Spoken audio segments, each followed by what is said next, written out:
Welcome to The Explainer. Today we're jumping into a story that sounds like something out of a spy movie. It starts with a military plane grounded where it shouldn't be, but, the plane itself isn't even the craziest part. The real drama? It's the official story that came out, and then the flat-out denial that just completely torpedoed it. This whole thing brings up some massive questions about truth and, transparency. All right, so where do we even begin with this one? You've got two governments, right? And they're telling completely different stories about the exact same event. It's a classic he said, she said, but on an international scale. To figure out what's really going on, we're going to have to peel back the layers of what turned into a pretty major diplomatic mess. So here's the spark that lit the fuse. A Nigerian military aircraft flies into another country's airspace. We're talking Burkina Faso here. Totally without permission. And it doesn't just fly through, it's forced to make an emergency landing. Yeah, you can imagine that's a huge deal. And things escalated fast. I mean, we're not talking about a little, oops, wrong turn kind of mistake. You've got a military plane from one country being forced down and its crew held in another. That's not just a problem, that's a full-blown international incident. Suddenly, all eyes are on them, and everyone's waiting for an explanation. So Nigeria has to say something, right? They get out in front of it and release an official statement pretty quickly. They're clearly trying to control the narrative here, to calm things down. And they come up with what, on the surface, sounds like a pretty reasonable, simple explanation for the whole thing. But here is where it gets really interesting. Look at how specific they were. They didn't just say, oh, the plane was on a mission. No. They named a destination, Portugal, a friendly country. That little detail, that's there for a reason. It's meant to make the whole story sound legit, totally believable. So, the key takeaway from their side of the story is this. It was just an accident, a simple navigational mistake. That's their whole angle. They're basically saying, hey, we weren't trying to cause trouble in Burkina Faso. We were actually on our way to see our friends in Portugal. Nothing sinister to see here, folks. Just move along. And for a little while, it kind of worked.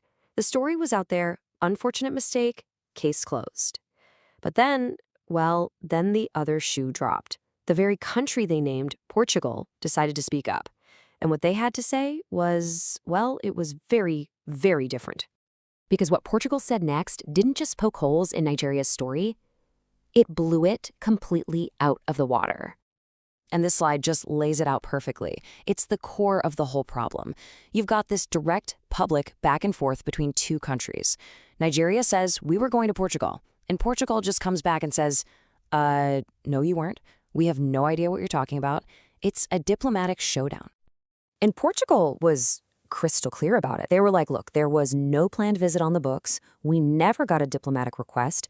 We had zero, and I mean zero, knowledge that any Nigerian aircraft was supposed to be coming our way. This wasn't some simple mix-up. This was a flat-out denial.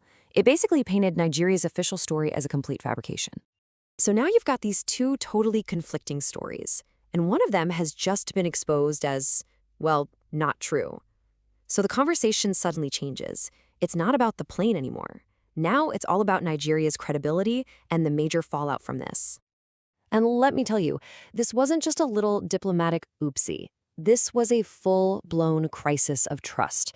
It was a huge international embarrassment. It absolutely shredded their government's credibility.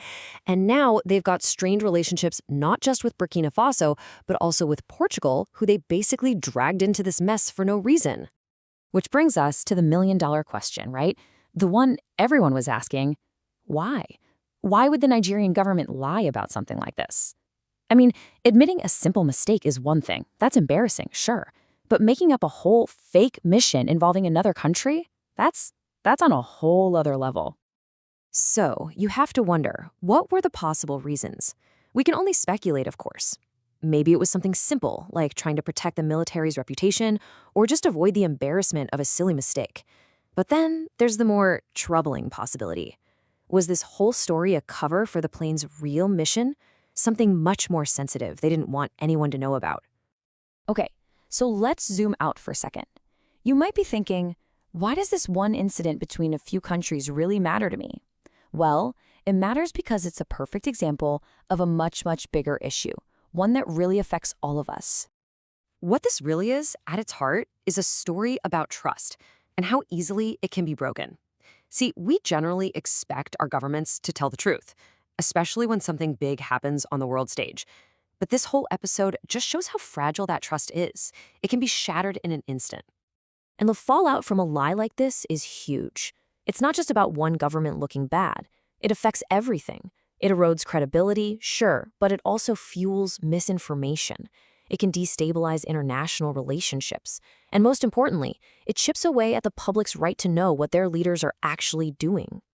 So what's the big takeaway here? I think it's a really powerful reminder that we have to be critical thinkers. We need to question the information we're given, even when, and maybe especially when, it comes from an official source. If the story just doesn't add up, that's your cue to start digging a little deeper.